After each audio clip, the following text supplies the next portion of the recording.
بسم اللہ الرحمن الرحیم الحمدللہ رب العالمین اللہم صلی علی محمد وعلی آل محمد۔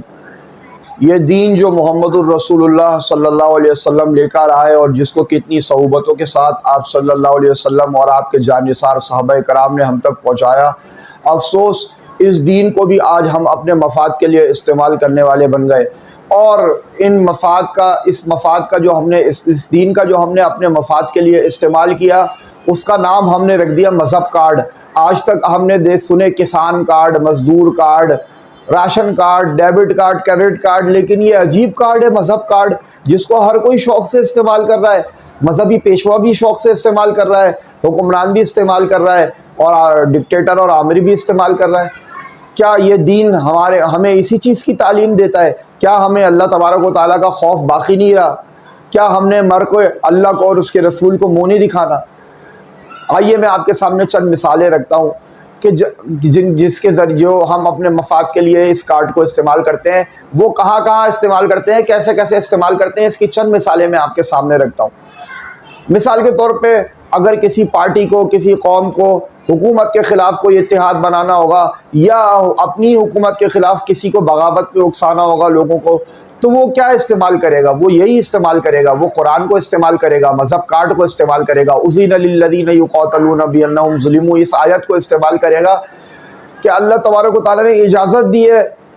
کہ قتال کرنے کی، اور اس کی وجہ علت کیا بتائیے اللہ تبارک و تعالیٰ نے؟ بانہم ظلموا، کیونکہ تم تو ظلم کیا گیا ہے، تو بھائی تم پہ بھی ظلم کیا گیا ہے، اس لیے آپ کھڑے ہو جاؤ حکومت کے خلاف۔ یہ اس طریقے سے لوگ بغاوت پہ اکساتے ہیں۔ اور پھر وہ مشہور واقعہ تو آپ نے دیکھا ہے نا، وہ تو بڑا مشہور کلپ وائرل ہوا تھا کہ مذہبی ٹچ، جس کے ذریعے سے یہ مذہبی ٹچ کا وجود میں آیا چہرہ، کہ یار مذہبی ٹچ تو آپ نے دیا نہیں، تو دیکھا آپ نے کیسے بے شرمی کے ساتھ ہم لوگ اس مذہبی ٹچ کو استعمال کرتے ہیں۔ استغفر اللہ و اتوب الیہ۔ شاید علامہ اقبال نے میری زبان سے کہا ہوگا کہ وہ دین جو بڑی شان سے نکلا تھا عرب سے، اور پردیس میں پہنچ کر وہ غریب الغرباء ہے۔ کیا ہم نے اللہ تبارک و تعالیٰ کو منہ نہیں دکھانا؟ اور اب معذرت کے ساتھ یہ مذہبی پیشوا داڑھی اور ٹوپی اور پگڑیوں کے ساتھ بھی اس دین کو اور اس مذہب کارڈ کو استعمال کرتے ہیں، اور وہ کس طرح استعمال کرتے ہیں اس کی زندہ مثال میں آپ کو دے دیتا ہوں۔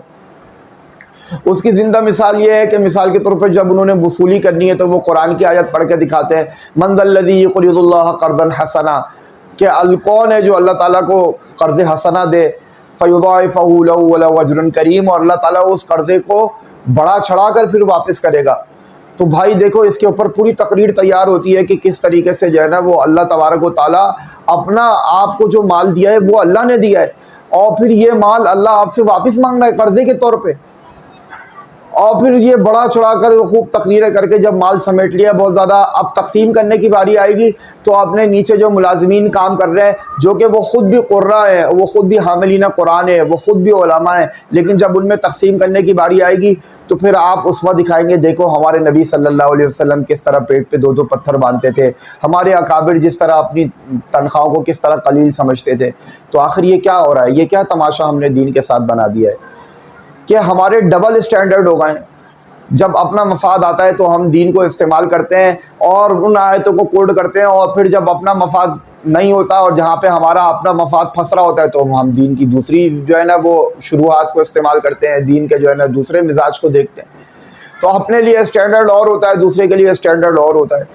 تو ایسا لگتا ہے شاید ہم نے کبھی مرنا نہیں ہے، اور شاید کبھی اللہ تعالیٰ کو ہم نے منہ نہیں دکھانا ہے۔ اور میں آپ کو سچی بات بتاؤں،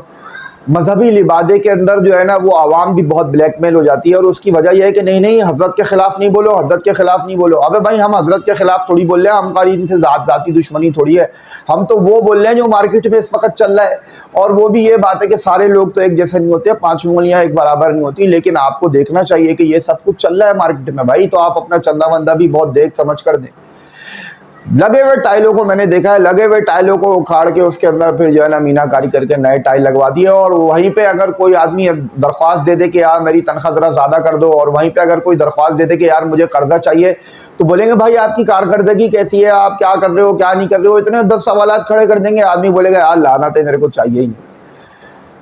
تو بھائی اللہ تبارک و تعالیٰ کو منہ دکھانا ہے، اس لیے ہوشیار ہو جائیں، اور ہم سب بھی اپنی اپنی غلطیوں کے اوپر اللہ تعالیٰ سے کوتاہیوں پر استغفار کریں، توبہ کریں۔ اللہ تعالیٰ نے توبہ کا دروازہ کھلا ہوا ہے، اور میں بھی اپنے گناہوں کے اوپر استغفار کروں. میں جو یہ باتیں کر رہا ہوں میرے اندر کیا اخلاص ہے نہیں ہے، یہ ساری چیزیں تو اللہ تبارک و تعالیٰ دیکھنے والا ہے. عنقریب میری بھی آنکھ بند ہو جائے گی تو میں اپنے لیے بھی، آپ لوگوں کے لیے بھی، جن لوگوں کے خلاف میں نے کرٹیسائز کیا ہے ان کے لیے بھی میں استغفار کرتا ہوں. اللہ تعالیٰ ہم سب کی اصلاح بھی فرمائے عافیت کے ساتھ، اور ہمارے گناہوں کی جس طرح اللہ تبارک و تعالیٰ نے پردہ پوشی فرمائی ہے،